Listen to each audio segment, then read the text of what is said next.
Bismillahirrahmanirrahim. Değerli basın mensupları ve ekran başında bizi izleyen kıymetli vatandaşlarımız, sizleri sevgiyle, saygıyla, muhabbetle selamlıyorum. Partimizin iç ve dış gündeme dair fikirlerini paylaşmak adına karşınızdayız. Bugün iç ve dış gündeme dair konuşacağımız çok konu var. Tabii Türkiye'de de yoğun bir gündem var. İnşallah birkaç tanesini dile getirmeye çalışacağız.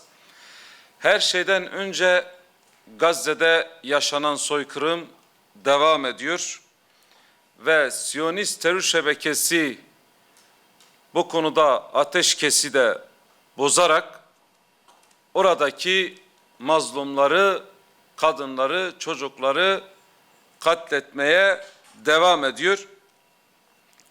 Bu da gösteriyor ki Siyonist terör şebekesi hiçbir anlaşma tanımıyor, hak ihlal ediyor ve anladığı tek bir dil vardır. O da güçtür. Güç dışında anladığı herhangi bir dil yok. Bu yönüyle garantörlük yapan ülkelerin özellikle bu duruma karşı sessiz olmaları, bu duruma tepkisiz kalmaları ayrıca bu Siyonist terör şebekesini daha da cesaretlendirmektedir. Ve bir yönüyle evet belki garantörlük, arabuluculuk yapan ülkelere siyasi acizlik olarak değerlendirilse de aslında bu siyasi bir acizlik değil, bir yönüyle bu soykırıma ortak olmaktır. Çünkü şu an Gazze'de özellikle kıtlık, ilaçsızlık, insani boyutları aşmış durumda. Orada bu Ramazan, bu mübarek ayında kadınlar, çocuklar vahşice katlediliyor ve bu yönden artık bu arabuluculuk yapan ülkelerin de sözden öte sorumluluk almalı ve yaptırım yapacak uygulamalara geçmelidir. Çünkü Siyonist terör şebekesi hiçbir kınamayı, hiçbir telini tanımıyor. Hiçbir telin, hiçbir kınama onların soykırımını durduramıyor. Bu yönüyle özellikle arabuluculuk yapan ülkeler sorumluluk alarak hem askeri hem de ekonomik yaptırımları gündemine taşımalı ve bunlar üzerinde çalışmalar yürütmelidir. Diplomatik ilişkiler kesilmeli. Bunların meşruiyeti artık sorgulanmalı. Dünya ülkeleri Siyonist terör şebekesinin meşruiyetini sorgulamalı. Çünkü bunlar meşru değil, terör örgütü, katil bir terör örgütüdür. Bu şekilde değerlendirilmeli. Artık Gazze için adalet insanlığın bir vicdan sınavıdır. Bugün sessiz kalan ülkeler yarın bir benzeri kendilerinin başına geldiği zaman aynı şekilde yalnız kalacaklar.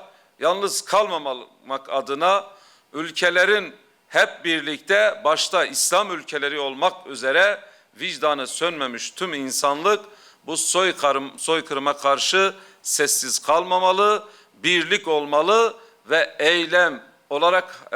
eyleme geçmek durumda olmalıdır diyorum. İnşallah bu soykırımcılardan da bir an önce milletimiz, toplumumuz, Gazze'li kardeşlerimiz kurtulurlar. Çünkü bu soykırımcılar sadece Gazze'de bu soykırımı işlemiyorlar.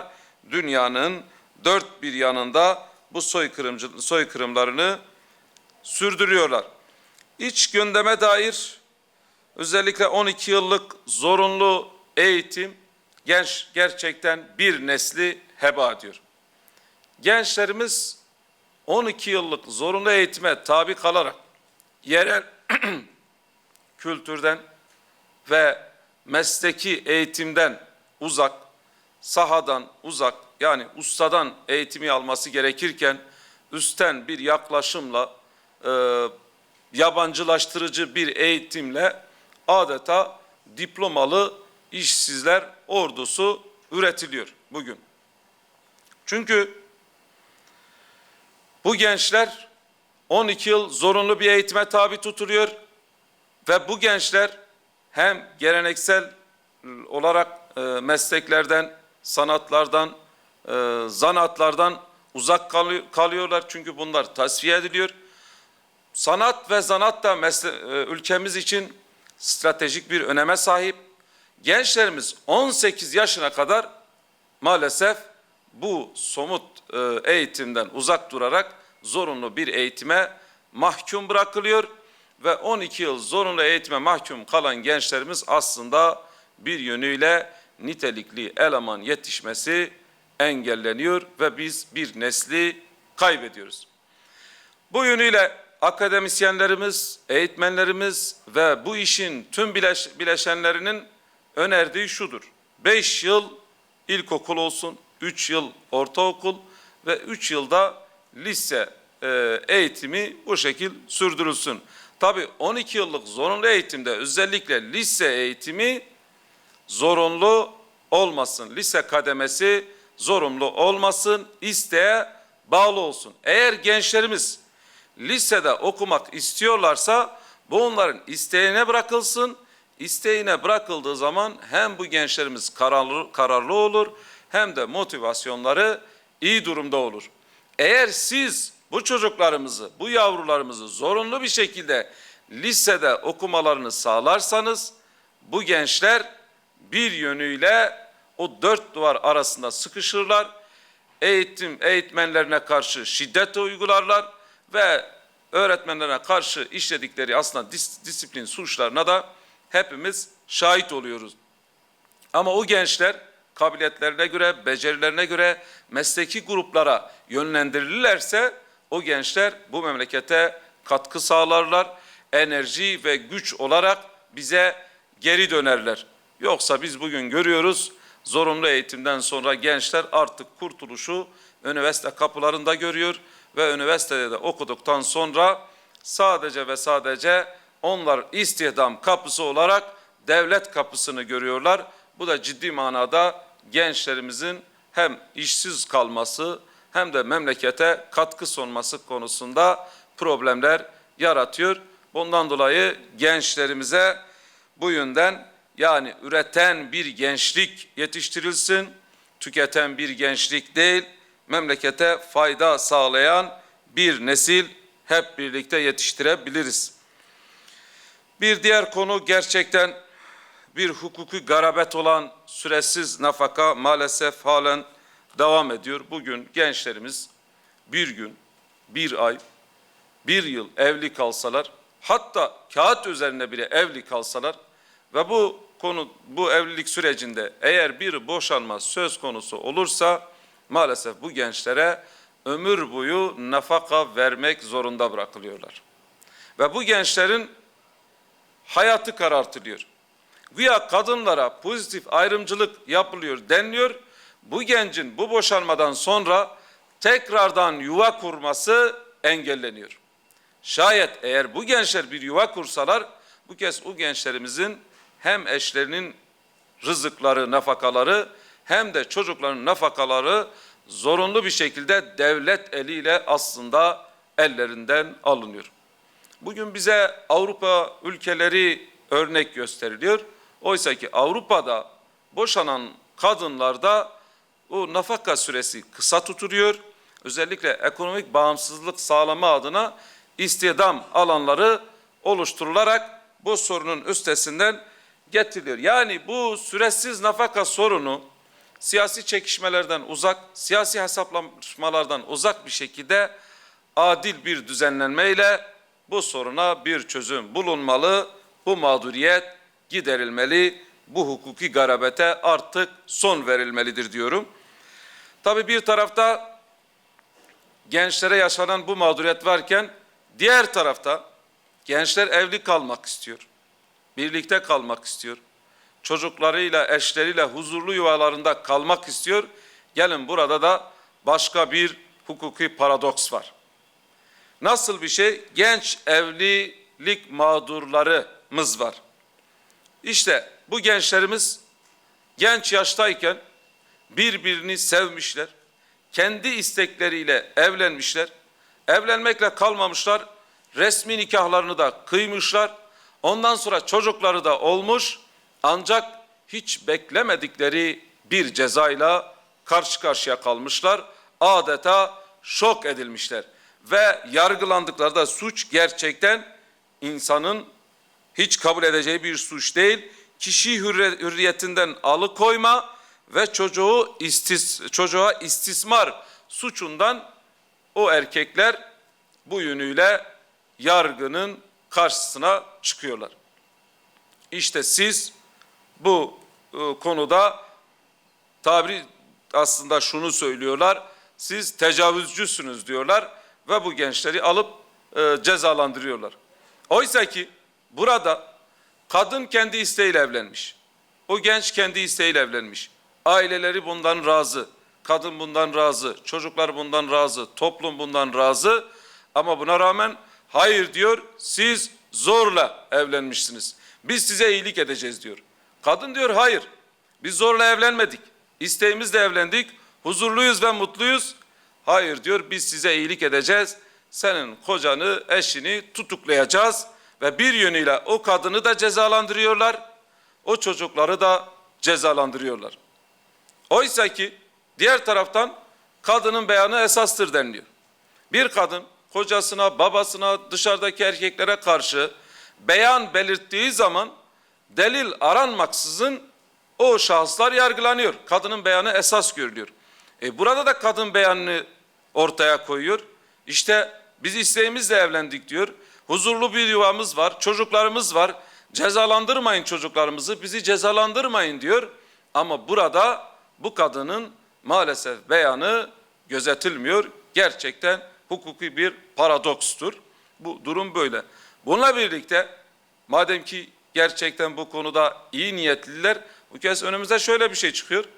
Aynı yaşta, küçük yaşta çocuklar eğer nikahsız birliktelikler, yani zina gibi büyük suçlar işlese dahi bu yönden herhangi bir yargılanmayla karşı karşıya kalmıyorlar. Yani bunu açık ifadeyle nikaha bir düşmanlık var, akite bir düşmanlık var, sözleşmeye bir düşmanlık var. Birlikte, beraberlikte aslında o huzurlu yuvaya adeta bir düşmanlık var diyoruz. Burada bir art niyet var. Bu yıl madem ki aile yılı ilan edilmiş, her şeyden önce bu ailelerin huzuru sağlansın, bu cezalar, bu uygulanan hukuksuzluklar ortadan kaldırılsın diyorum. Tabii bununla birlikte seçim bölgem Mersin ile ilgili bazı problemler var. Vatandaşlarımızın bize aktardığı sorunlar var. Onlardan da birkaç tanesine değinmek istiyorum. Özellikle Tarsus, Mersin'in Tarsus ilçesinde Sunay Atilla üst geçidinin köprünün altında orada esnaflarımız var. Bu esnaflarımıza seçimden önce bu çarşının yıkılacağı söylenmiş ve bu yönden CHP Tarsus belediye başkan adayı da bu esnafların mağdur olmayacağı, onlara bu konuda mağduriyet yaşatmayacağını sözünü vermiş. Ancak bu vatandaşlarımız şu an büyük bir belirsizlik içerisinde, mağduriyetleri devam ediyor ve bu konuda bu vatandaş 10 noktada yeri öneri olarak sunmuşlar ve bu sundukları öneriler de kabul edilmemiş. En son Rauf Denktaş Parkı denen bir bölgede işte bu esnafların oraya taşınmasıyla ilgili iddialar oluştu. Ancak bu konuda da net bir şey ortada yok. Büyük bir belirsizlik var. Bu vatandaşların talebi gayet makul. Bizim ekmeğimizi, rızkımızı kazanabilecek bize bir yer gösterin ve biz oraya taşınalım. Çok doğal bir haktır ve bu mağduriyetlerin giderilmesi gerekiyor. Her şeyden önce CHP belediye başkanı verdiği sözü yerine getirsin diyorlar bu vatandaşlarımız. Şu an kendi imkanlarıyla orada eşyalarını tahliye etmek zorunda kaldıklarını bize bildirdiler. Bu konuda özellikle Sunay Atilla üst geçiti köprü altındaki o esnafların, vatandaşlarımızın mağduriyeti giderilsin, onlara bir yer tahsis edilsin. Bu vatandaşlar orada kendi ekmeğini, kendi rızkını kazansınlar diye bu vesileyle onların sesi olmuş olalım. Buna birlikte Tabii Diyarbakır'a gittim. Diyarbakır'daki esnaflarımızı, vatandaşlarımızı, çiftçilerimizi ziyaret ettik. Özellikle Diyarbakır'ın Çınar ilçesindeki çiftçilerimizin TEDAŞ'la ilgili ciddi şikayetleri vardı. Gerçekten artık çiftçiler o konuda bıkmış durumda. Yani hem elektrik fiyatlarının yüksek olması, hem de elektrik kesintilerinin tam da sulama anında kesilmesi, özellikle gübre, mazot ve elektrik desteklerinin TEDAŞ'ın hesabına yatırılması, bu ücretlerin geç bir şekilde onlara ulaşması ciddi manada onları mağdur ettiğini ve bu konuda mağduriyet yaşadığını dile getirdiler. Bu yönüyle TEDAŞ'la bu çiftçiler arasında problem neyse bir şekilde bir uzlaşıya ulaşılsın, bu sorun çözülsün. Çünkü ne zaman biz Çınar ilçemize gittiğimiz zaman bu problemle, bu sorunla karşı karşıya kalıyoruz. Bu konuda yani bu sulama kanallarıyla ilgili olsun, barajlarla ilgili olsun bu projeler bir an önce hayata geçirilsin ki bu vatandaşlarımız bu mağduriyeti yaşamasın. Güneş enerjisi santralleriyle ilgili önerileri var. Özellikle bu bölgede güneş enerji santralleriyle bu sulamaların sağlanması konusunda desteklerin sağlanması lazım. Varsa yasal bir düzenlemeyle ilgili bir düzenlemenin yapılması lazım. Bu vatandaşlarımızın mağduriyeti giderilmesi lazım. Özellikle elektrikle ilgili yaşadığı mağduriyetin giderilmesini istiyorlar. Bununla birlikte Hani ilçemize gittik. Hani ilçemizdeki vatandaşlarımızla bir araya geldik. Hani merkez ilçedeki vatandaşlarımız olsun, Gürbüz köy mahallemiz olsun, Akbelen, Belen mahallemiz olsun daha doğrusu. Buradaki vatandaşlarla bir araya geldik. Cömert vatandaşlar, misafirperver kardeşlerimizin de bize ilettikleri problemleri var. Özellikle Gürbüz köyü hane olarak 1000 haneden oluşuyor ve burada 7.000 nüfus var ve bu 7.000 nüfusun kaldığı bu mahallede, Gürbüz mahallesinde %30'luk bir altyapı var ve bu konuda altyapı problemleri var. 15-20 yıl önce bu konuda bir altyapı yapılmış. Şu anda öyle olduğu gibi duruyor. Gerçekten insan onuruna yakışacak bir durum değildir. Halk sağlığını tehdit edecek bir durum söz konusudur. Bu vatandaşlar belediyeye başvuruyorlar. O konuda da imar yok diye red oyunu alıyorlar. Oysa ki orada insanlar yaşıyor. İnsanların onuruna yakışacak şekilde bir ortamın sağlanması lazım. Gürbüz beldesindeki o altyapı sorunu giderilsin diyoruz. Aynı şekilde Kırım mahallesinde de 120 hane var. 1988'de bir elektrik çekilmiş.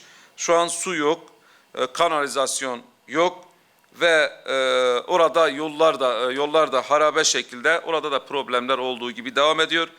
Belen mahallesinde de dediğimiz gibi 350 hane var, 3000 nüfus var.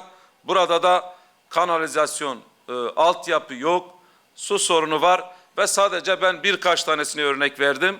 Özellikle o bölgelerdeki çoğu köylerimizde bu problem var ve maalesef bu problem olduğu gibi devam ediyor.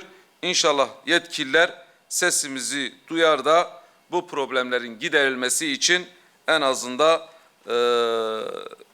bir katkı sunarlar diye umuyoruz. Şunu da söyleyeyim, Hanili hemşerilerimize gerçekten çok teşekkür ediyorum. Bayrama da yaklaşmışız. Bu vesileyle tüm bölgemizin bayramını tebrik etmek adına onların da kendi dilleriyle bayramlarını tebrik etmek istiyorum. Şimdi şunu da dile getireyim.